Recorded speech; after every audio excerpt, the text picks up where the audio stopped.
بسم اللہ الرحمن الرحیم۔ السلام علیکم دوست، خوش آمدید ایک بار پھر ہمارے چینل پر، جہاں ہر روز آپ کے لیے ہوتی ہے ایک نئی سیکھ، ایک نئی روشنی۔ آج کی کہانی کا نام ہے جھوٹ کا انجام۔ یہ کہانی ہے ایک ایسے لڑکی کی جس نے سمجھا کہ جھوٹ سے وہ بچ جائے گا، لیکن جھوٹ نے اسے ایسی جگہ لا کھڑا کیا جہاں سے واپسی بہت مشکل تھی۔ تو دوستو غور سے سنیں، کیونکہ اس میں آپ کے لیے بہت بڑی سیکھ ہے۔ بہت پہلے کی بات ہے، ایک چھوٹے سے گاؤں میں ایک گھرانہ رہتا تھا۔ اس گھرانے میں ایک لڑکا تھا جس کا نام تھا حمزہ۔ حمزہ دیکھنے میں بہت پیارا تھا، آنکھیں بڑی بڑی، چہرہ معصوم، لیکن اس کے اندر ایک بہت بڑی بیماری تھی، اور وہ بیماری تھی جھوٹ۔ چھوٹی چھوٹی باتوں میں جھوٹ۔ ماں، میں نے نماز پڑھ لی، حالانکہ پڑھی نہیں تھی۔ ابا، میں نے کام کر لیا، حالانکہ کیا نہیں تھا۔ استاد جی، میں نے سبق یاد کر لیا، حالانکہ کتاب بھی نہیں کھولی تھی۔ حمزہ سوچتا تھا کیا فرق پڑتا ہے، کوئی دیکھتا تھوڑی ہے، لیکن دوستو اللہ تو دیکھ رہا ہے، ہر لمحہ، ہر پل۔ حمزہ کے گاؤں میں ایک بہت نیک بزرگ رہتے تھے جن کا نام تھا استاد سلیم۔ وہ بچوں کو پڑھاتے تھے، لیکن صرف کتابیں نہیں، وہ پڑھاتے تھے زندگی جینے کا طریقہ۔ ایک دن استاد سلیم نے تمام بچوں سے کہا، کل میں تم سب کو ایک کام دیتا ہوں، گھر جاؤ، اپنے والدین کی مدد کرو، اور کل آ کر مجھے بتاؤ کہ تم نے کیا کیا کیا۔ سب بچے خوشی سے گھر گئے، لیکن حمزہ نے سوچا، گھر جا کر کھیلتا ہوں، کل استاد کو بتاؤں گا کہ بہت کام کیا، کون چیک کرنے آئے گا۔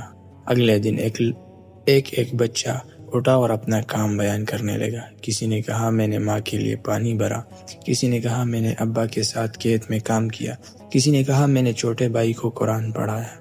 پھر حمزہ کی باری آئی۔ اس نے اٹھ کر بڑے اعتماد سے کہا، استاد جی، میں نے بہت کام کیے، ماں کی مدد کی، گھر صاف کیا، چھوٹے بہن بھائیوں کو پڑھایا۔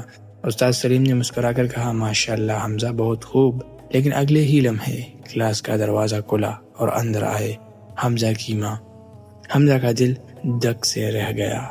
استاد سلیم نے ان سے پوچھا، بہن جی، کل حمزہ نے گھر میں کیا کیا؟ ماں نے افسوس سے سر ہلایا اور کہا، استاد جی، حمزہ کل پورا دن باہر کھیلتا رہا، گھر میں قدم بھی نہیں رکھا۔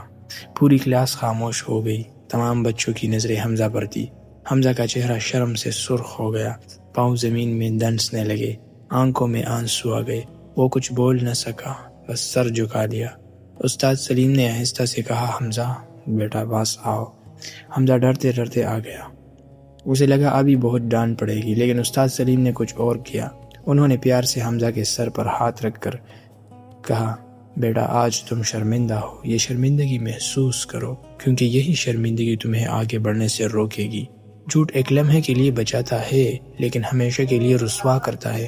اور سب سے بڑی بات، جب تم جھوٹ بولتے ہو تو تم انسانوں سے تو چھپ سکتے ہو، لیکن اللہ سے نہیں چھپ سکتے۔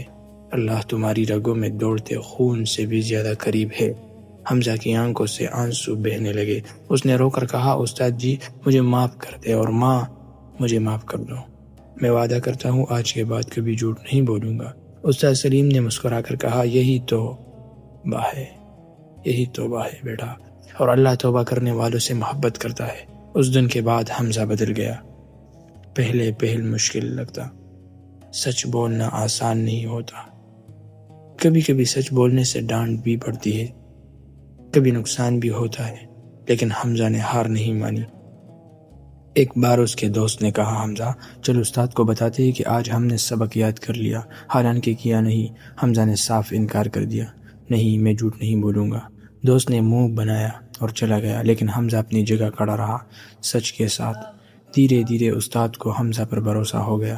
گاؤں والے کہنے لگے، حمزہ کی بات مانو، وہ سچ بولتا ہے۔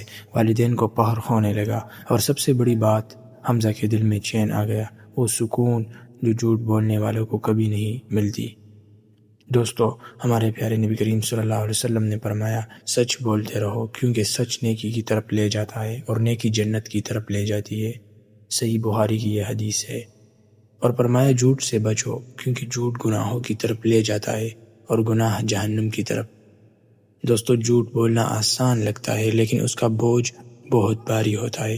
سچ بولنا مشکل لگتا ہے، لیکن اس کا پل بہت میٹھا ہوتا ہے۔ آج سے ہم سب مل کر عہد کریں، چاہے کچھ بھی ہو، چاہے ڈانٹ پڑے، چاہے نقصان ہو، ہم جھوٹ نہیں بولیں گے۔ اللہ ہم سب کو سچ بولنے کی توفیق عطا فرمائے۔ دوستو، کہانی کیسی لگی؟ اگر اس کہانی سے آپ کو کچھ سیکھنے کو ملا تو لائک ضرور کریں، ہمارا چینل سبسکرائب کریں تاکہ ہر نئی کہانی سب سے پہلے آپ تک پہنچے، اور یہ کہانی اپنے بچوں، دوستوں اور گھر والوں تک ضرور شیئر کریں، کیونکہ نیکی پھیلانا بھی نیکی ہے۔ اللہ حافظ، السلام علیکم۔